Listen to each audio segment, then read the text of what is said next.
अमित शाह ने एक बार फिर से अपने विरोधियों को करारा जवाब दिया है कि जो आप सोच रहे हैं या जो मार्केट में अफवाहें चल रही है ऐसा कुछ नहीं है।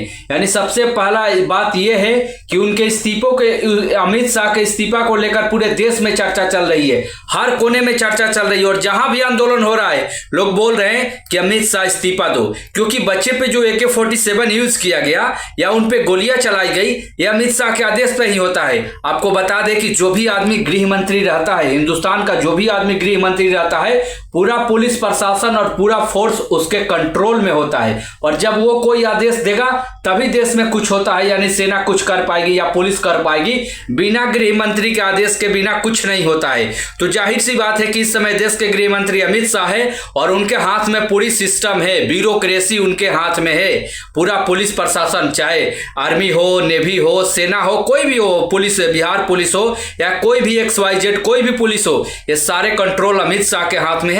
और बच्चों पर जो AK-47 यूज किया गया वो जाहिर सी बात है कि अमित शाह ने आदेश दिया होगा तो ही गोलियां चलाई होगी सैनिकों ने या जवानों ने, नहीं तो ऐसे सैनिक भी अपने देश के नागरिकों पर गोली चलाना नहीं चाहते हैं। उनको भी पता है कि अपने देश के बच्चे हैं और अपने अधिकार के लिए लड़ रहे हैं और हमारे संविधान ने वो हक दिया है कि अपने अधिकार के लिए आप लड़ सकते हैं, शांतिपूर्वक आंदोलन कर सकते हैं और ये कहीं से गुनाह नहीं है। लेकिन अमित शाह ने एक बहुत बड़ा धोखा किया बच्चों के साथ और उन पर FIR कराई और उन पर लाठीचार्ज किया और ऊपर से गोलियां भी चलवाई। कहीं ना कहीं ये निराशाजनक खबर है और दिखाता है कि जो सरकार है उसका सिस्टम हिल रहा है, यानी जड़ें हिल रही है। आदमी जब लाचार हो जाता है, जब चारों तरफ से घिर जाता है तो कुछ भी करने को तैयार हो जाता है ताकि हमारी इमेज कैसे भी बचे, हमारी सरकार की छवि धूमिल ना हो। लेकिन ये जो मोदी सरकार की छवि है पूरी तरह से धूमिल हो गई है।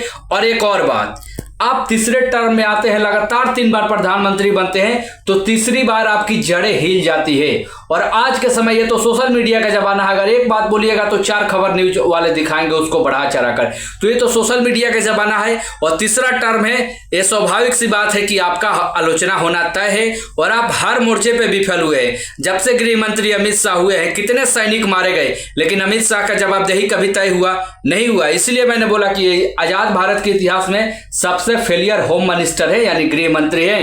याद कीजिए जब 26/11/2008 हुआ था तो उस समय का गृह मंत्री था शिवराज सिंह पाटिल। उन्होंने अपने पद से इस्तीफा दिया था, नैतिकता के आधार पर इस्तीफा दिया था। अगर वैसे इस्तीफा देना होता तो अमित शाह का कब का इस्तीफा हो गया था, जब गलवान घाटी में हमारे 20 से ज्यादा सैनिक मारे गए थे और चीन ने मार गिराया था। उस समय प्रधानमंत्री के मुंह से एक चीन शब्द भी नहीं निकला था। तो गृह मंत्री की औकात ही क्या है?